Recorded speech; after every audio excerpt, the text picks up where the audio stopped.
Thanks. Yes, many thanks for this presentation and also for the invitation to this workshop. Now, for the workshop, we were instructed to focus on concepts and topics that we think are central for the future of philosophy of history. And my concept of choice is what I would call a classical one, and it is, as I would call it, the agent-centered concept of history. It has classical pedigree, but I think it still has also a lot of unexplored potential for contemporary questions. And by classical, I also mean that the agent-centered concept of history that I will delineate and the conceptual distinctions such a concept involves was fundamental for very many classical philosophers of history of the modern era, such as Dilthey, Collingwood, Gadamer.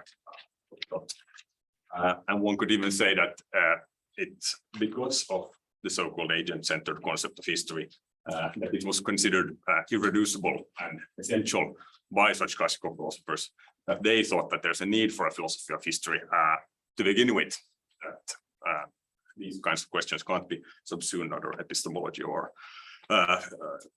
philosophy of science. So what I will present is not a finished paper, but I will sketch my take on why the agent-centered concept of history is still important for philosophy of history, and I'll do so in relation to a specific example, the contested openness of historical facts.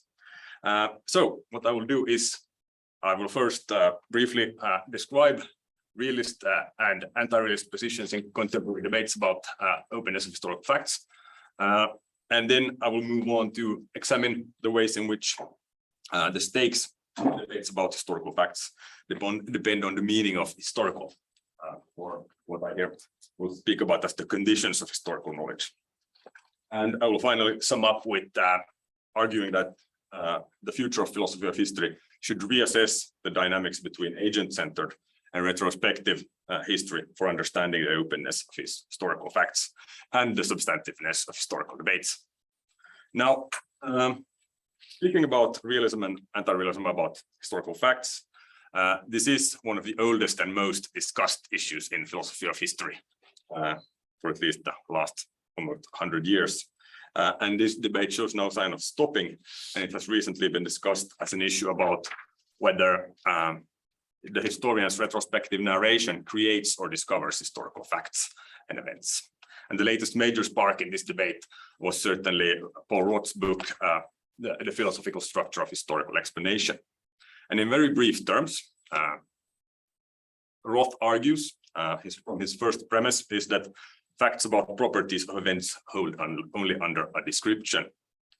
And then he goes on to argue from that for an irrealist position, which is a form of anti-realism, that when historians retrospectively categorize events, they at the same time create new properties and thereby historical facts, since descriptions of them can only be said to be true or false relative to the retrospective categories created by historians. Now, Roth's book elicited many responses. I have also responded to it in different ways, but which I will not discuss here now. But I will highlight only one interesting paper, and this is the article in the latest issue of Journal of the Philosophy of History, which hasn't come out yet, I think, but it's online available by Adrian Curry and Daniel Swaim, called Past Facts and the Nature of History. And very briefly, again, they argue against Roth and for a moderate realist position by showing that Roth's irrealism relies on several non-sequiturs. First, it doesn't follow from the fact that past events are sensitive to description, that the events themselves are created by the historian's descriptions, nor does it follow from the fact that events may be temporally dynamic, meaning that their significance relates to or depends on later events, that such dynamics is created by the very mediation of the historians themselves. And crucially, against Roth, they argue for a moderate realism that allows past facts to be temporally dynamic without claiming that past facts are, so to speak, metaphysically dependent on historians, which they claim that Roth is arguing.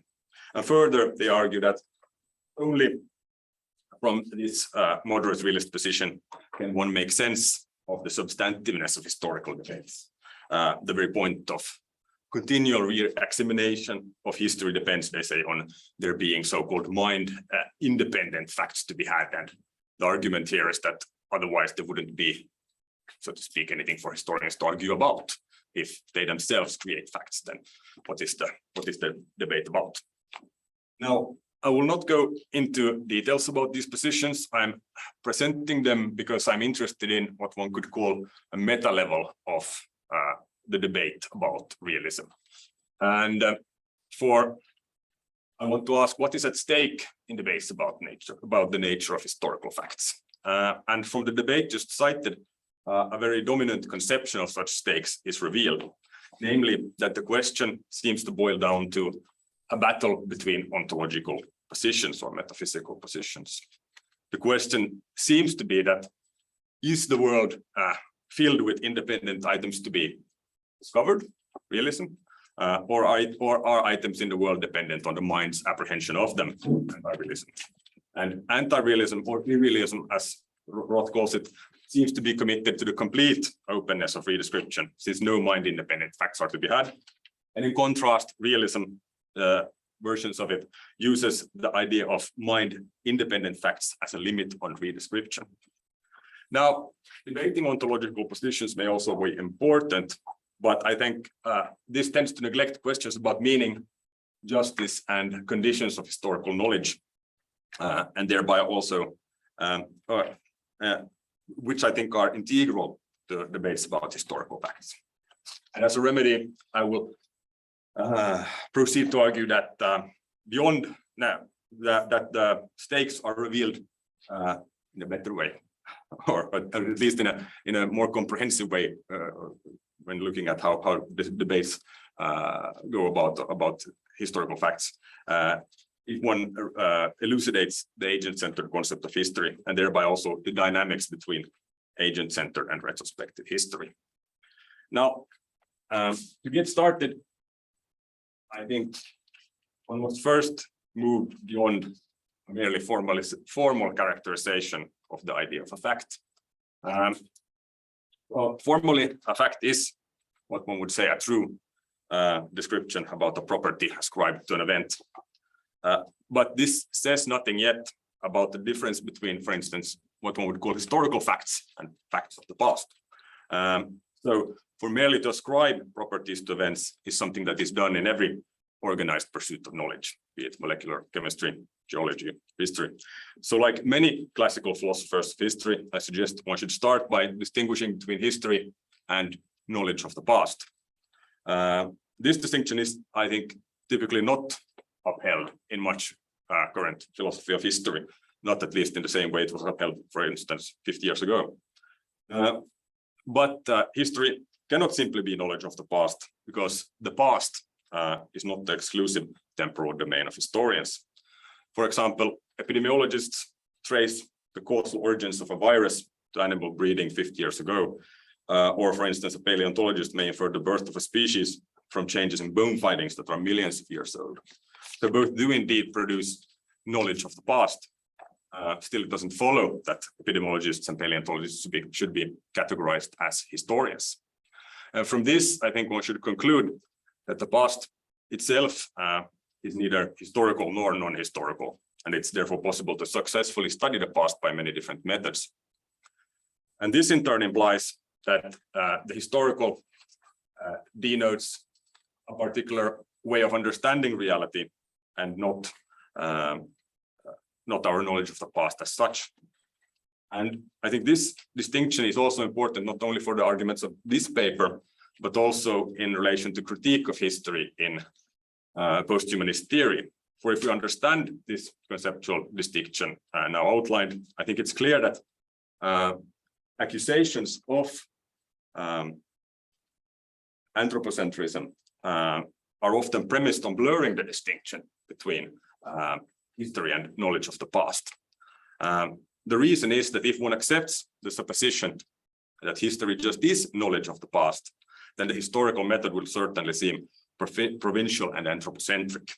The confusion here is that one mistakes the claim for a distinct way of understanding reality for a claim to the effect that this is how all past reality must be understood. But to argue that history is methodologically distinct is not to say that everything about the past can be known by the methods of history.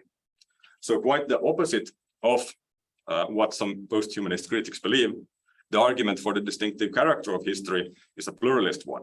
History is one method among many and not the method of knowing the past. So, what is it then on the classical accounts that I want to bring back to life, so to speak, that distinguishes history?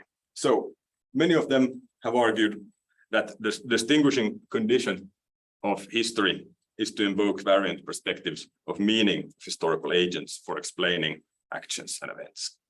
And importantly, this implies that method, not temporal position, sets history apart. For instance, a historian may explain why people in the 19th century practiced bloodletting to cure diseases by invoking the responsiveness, the agent's responsiveness to the prevalent epistemic norms of the time.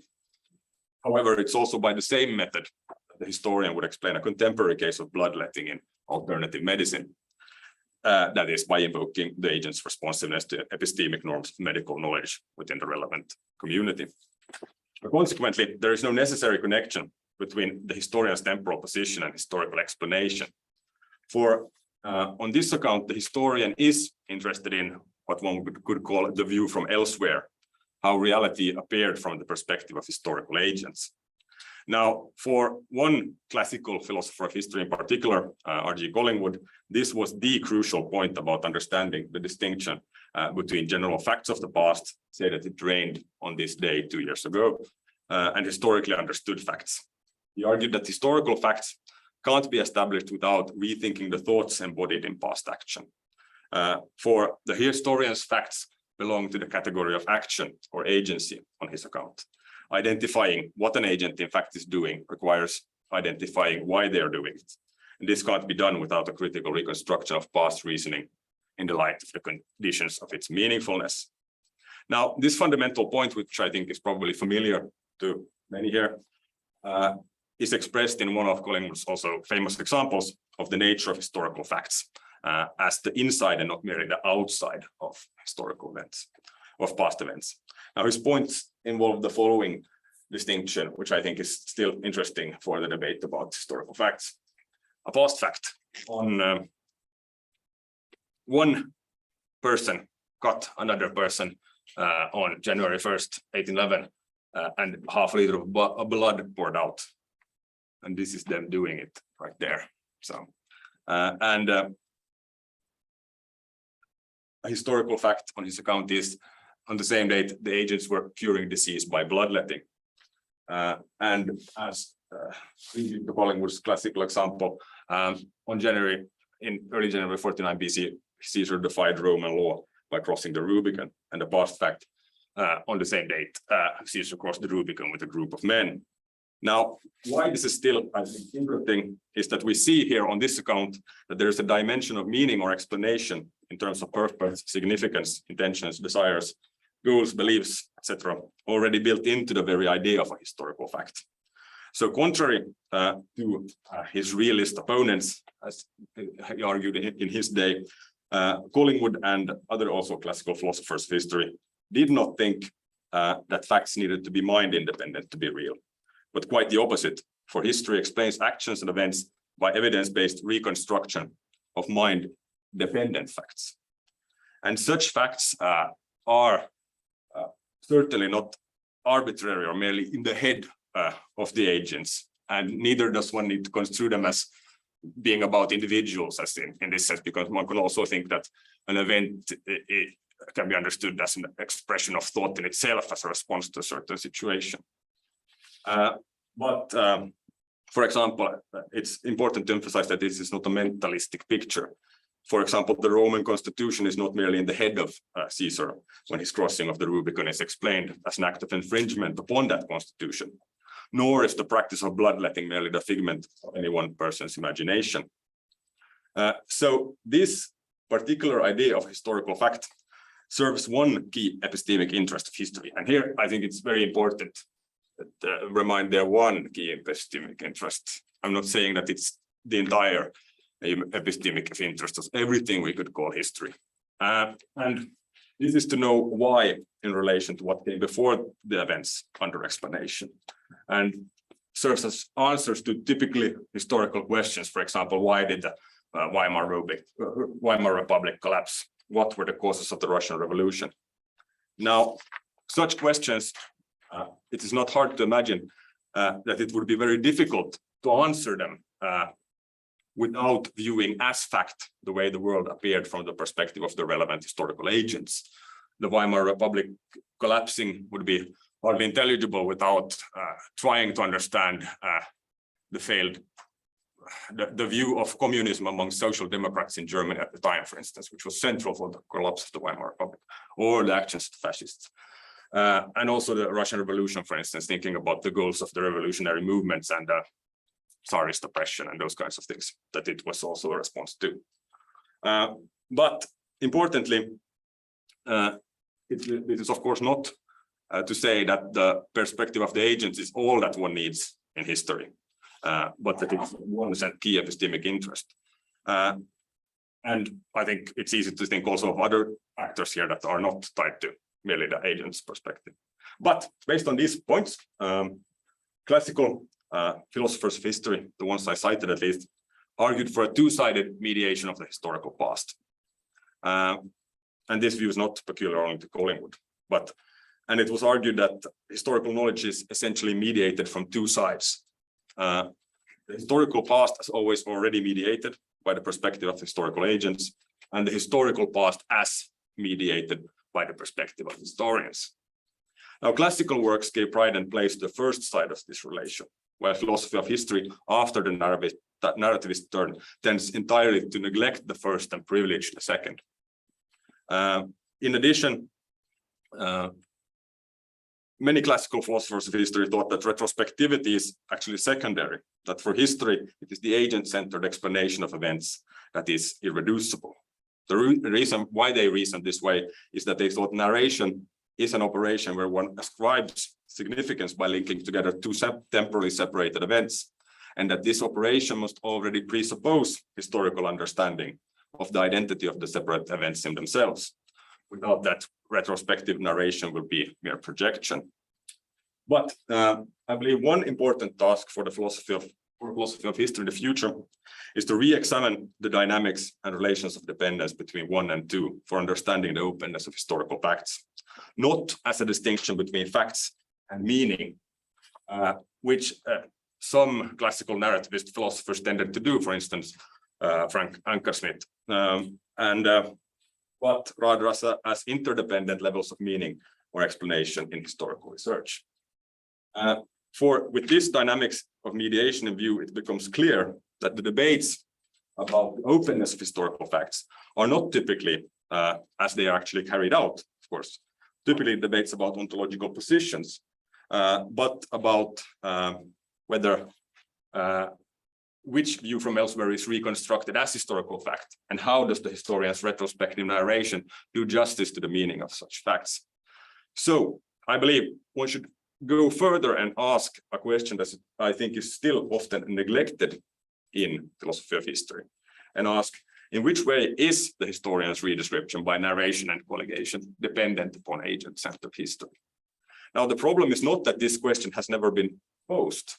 Rather, I think the problem is that one answer has become very dominant since the 1970s, namely that there is no such dependence at all. And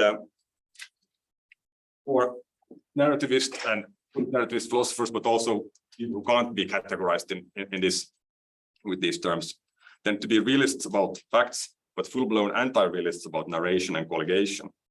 Now, why this is so is a very long story, but to put it briefly, I would say it is often based on a rather thin notion of historical fact as unproblematic and uninteresting chronicle about past events, not as something which I argued based on these classical accounts, something infused with meaning, explanation, and choice of perspective to begin with. So, and I will briefly illustrate these kinds of questions of dependence with and why I think it needs more philosophical work by an example of colligating the relaxation of state control in the Soviet Union during the Khrushchev era under the concept of thaw. I owe this example to Jouni-Matti Kuukkanen's discussion in his post-narrativist philosophy of history. So, for example, why should the relaxation of state control in the Soviet Union be collocated as the thaw rather than as the degeneration? Now, this question shows that facts in colligation depend on ethical and political perspectives also. And this relation stems from the fact that in colligating facts rather than historical facts, rather than natural facts, the historian faces questions about doing justice to the perspective of the agents. For example, historians cannot get away from the fact that their redescriptions require sensitivity to the ways in which the relaxation of state control was understood from the perspective of the Soviet citizens that suffered under state repression, regardless of whether those very citizens possessed the concept of thaw or had any kind of synoptic overview of the historical process. So the nature of historical fact forces a choice between different views from elsewhere. For instance, colligating the relaxation of state control as degeneration is not false in and of itself, for this synthesization of the facts would gain support among historical agents committed to Orthodox Bolshevism. But it's ethically problematic because it entails that the historian colligates facts from the perspective of those who wanted the Soviet system of oppression to continue. Now, this doesn't mean that the historical past is a mere tool of political or ethical projects in the present. For what the agent's perspective involves depends on a critical study of the evidence, although which perspective to choose does not or can't be settled only by appeals to evidence. And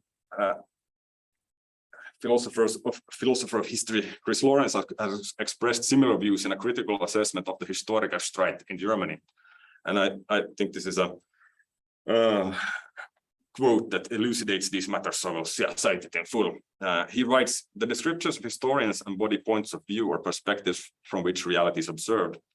As such, the perspectives belong to the frame of description and not to reality itself. This observation is not contradicted by the fact that in socio-historical reality, we also confront perspectives at the object level. So in quite a literal sense, historians construct a perspective on perspectives, so to speak. This fact does, however, explain why the choice of perspective in socio-historical sciences generates the problem of partisanship." End of quote. Now, I think this observation is much to the point, for it highlights the fact that there is a plurality of perspectives on historical events, not only among historians, but also among historical agents. For this perspective, the historian reconstructs, including how this perspective is incorporated in narration and colligation. It's not somehow, of course, neutrally given by the facts of the past itself, but depends on ethically and politically pregnant choices that individual historians must make for themselves. So, now for the conclusion. So while I do agree with Korean Lime's basic point, namely that one can't even begin to unravel the substantiveness of historical debates without acknowledging that facts are not created by historians, I would say that the substantiveness of historical debates is explained both by the mind independence of facts from historians and by the mind dependence of historical facts from agents. And I do believe that one needs to go further, so I argue that understanding the substantiveness of historical debates requires attention to the dynamics of different levels of meaning or explanation, and not merely moderate realism about facts. And one important issue to focus on for the future of philosophy of history is, I believe, to re-examine the openness of historical facts by conceptual investigations of the logical and ethical relations of dependence between agent-centered history and narration or colligation at the level of meaning or explanation. And this is a question that touches also upon very fundamental issues concerning the very meaning of historical research itself. What is it for? One will be asking whether history is, as these classical philosophers cited, argued an autonomous or independent mode of thought, centrally premised on the possibility of doing justice to the alterity of past agents, which means, in turn, that historical research can surprise and challenge our own conceptions, and thereby serve as a form of critical or self-reflexive cultural self-knowledge. Or whether history is or whether the historical past is merely a function of our own descriptions of it in the present, always created and never discovered, which entails that history as such is reducible to a form of cultural memory, which dresses up with alleged scientific pretensions. In other words, to re-examine the openness of historical facts entails a reassessment of the ways in which it matters for the very idea of history to be able to make a distinction between legitimate and illegitimate redescriptions of significance, of meaning, of significance or meaning, including whether such a distinction exists and asking what counts as doing justice to authority. Now, faced with these questions, I would suggest that there's a deep and largely still unexplored continuity between the concerns of many classical philosophers of history who champion the agent-centered view of history and some of the most pressing issues about the politics of history today, and that one needs a reassessment of the relevance of classical work in order to also re-examine the concept of agent-centered history in relation to popular retroactive redescriptions of the past, for example, in projects linking to questions about nationalism or colonial complicity or the history of racism, etc., which is very much discussed today. That's it. Thanks for listening.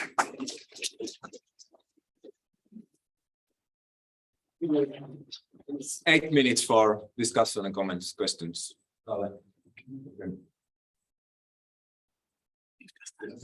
Just a quick question. I agree with pretty much everything you're saying. Just the idea of anti-realism at the level of meaning making. It doesn't seem, if you're arguing for doing justice, I'm not sure the label of realism, anti-realism really applies on that level anymore. So I was curious about your thoughts on that, and sort of underlying that question of realism, anti-realism on the level of facts. Yeah. Because I don't think there's anyone who's anti-realist about facts. So that's very much a straw man, I think, in this debate as well. So if you could just expand on those a little. Yeah, I think the terms realism and anti-realism aren't going to be very helpful when speaking about questions about doing justice. So I merely use this as also a way of getting into these discussions and wanting to show that historical debates are about this, what I would call the dynamics of different levels of meaning, and not about the existence of facts. So, and there I would actually, on the latter question, I would say that very few, as you say, are anti-realists about facts. And that's what I also said, that for instance, both in narrativist and post-narrativist accounts, usually there's agreement about realism, about facts. So in a sense, that is a non-question also in philosophy of history. But that doesn't, of course, include, for example, Roth's account, which I would say, I'm not sure that is he also a realist about facts? Perhaps, yeah. So no, that's true. So, but I would say that one can't get at the questions about questions about dependence of the different levels of meaning if one has a very thin idea of a historical fact. So I completely agree with that. I was just curious what anti-realism level of meaning making would mean. Yeah. Stay there. Adrian. That was really helpful. Thank you. I wonder, something that always happens when I think about people like Collingwood, and this is, I'm going to sort of tie this into this sort of anthropocentrism worry, is that it often seems like remarkably naive about the way science works. There's this idea, oh, science is just find causes and stuff. And it's like, no, I think on my view, and I think on most causes of science view, science is, involves a huge amount of like, tacit kind of, simulated imaginative knowledge, right? There's a lot of the way that scientists understand the sort of things that they're doing that look really similar to the kind of stuff that folks at Collingwood are kind of pointing at. Yeah. And so something that I always kind of get a bit confused about when people make this claim, or there's this particular method in history by which they mean something like, what I do is I sort of simulate the perspective of what I imagine the historical agent to be like and then run it forward, how that's supposed to be different from the way that different scientists use their imagination, put themselves in various different perspectives in order to understand the material they're looking at. And one of the reasons I sort of think this is important to bring out is that, of course, all of the stuff that I think people are saying about the ways that things are treated as significant, the ways that people frame and pick different perspectives when they're doing history are exactly the same sort of things you can say about any producing activity, so far as I can tell. Yeah. So I guess this is this is sort of a small point in a way. Yeah. It strikes me that, like, do you think that there's actually something particular about historical method here, which would make it anthropocentric? I take it you have to say, no, there's this special thing which is reimagining rational processes that people in the past actually had. I think there is, when one speaks about the methodological level, I think the distinction should be between explaining agency and not explaining agency. For example, I would agree that there's probably many things that are similar for a scientist in natural science, but molecules do not have a view of themselves that the scientist needs to do justice to for interpreting what they are doing, for example. So it's not a question about, as I quoted Lawrence, building a perspective on a perspective in the same sense. So there's a distinction to be made, and otherwise I would say that the practice of scientific research certainly probably has a lot of similarities. Is it some time? Is it some time? There's 3 minutes. Okay, then very shortly. Are you speaking about the contested openness of historical facts, or the contested openness of colligations? I would fully agree that in colligations there's probably a value element or some element that is sort of in many colligations. I'm not sure if they're all, because about the openness about facts, historical facts. I think about questions of justification and epistemic warrant to speak about them. But maybe then I don't understand. But maybe there's a difference for you between historical facts and facts of the past. Yeah, that's what I said in the beginning. Yeah. So I think maybe just tell me again, what is the contested openness of historical facts? I would say that the contested openness is what happens in the process of narration and colligation, and that this is a form of redescription in which the historian creates facts about the past. So in that sense, you can't pry apart the question about historical facts and colligation, because the colligation or narration is what sort of creates the problem in these recent discussions. And then I wanted to show that the idea of creating historical facts do not take into account questions of meaning and explanation at the very level of identifying historical facts as apart from past facts, and this was a distinction that was very important in this sort of classical tradition. I think it has disappeared in, for example, especially in Roth's work, but also in a lot of work by, for example, Frank Ankersmit's narrative logic. Yeah.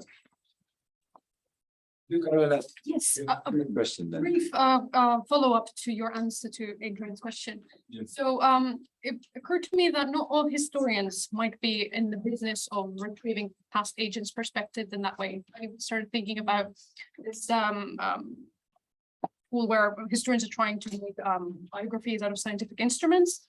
And in pre-perestroika Soviet Russia, there was this factological school of history where they were kind of mostly not engaging in interpretation at all, but instead compiling together sources. So I was wondering whether kind of, in my view, not all historians are engaged in that type of interpretation. So I'd be interested in hearing. Yeah, I would completely agree with that. And that is why I wanted to stress the one key epistemic interest, not all epistemic interest that can be included under the umbrella of history, or the concept of history, which is very broad.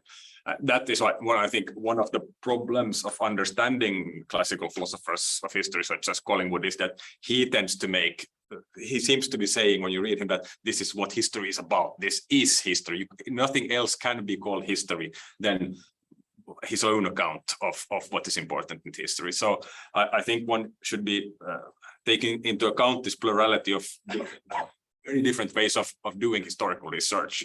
I only wanted to point out that this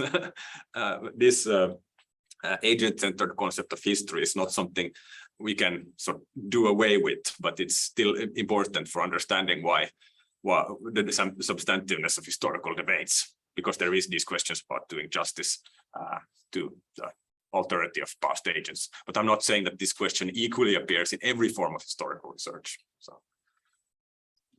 Okay, time is up. Thank you.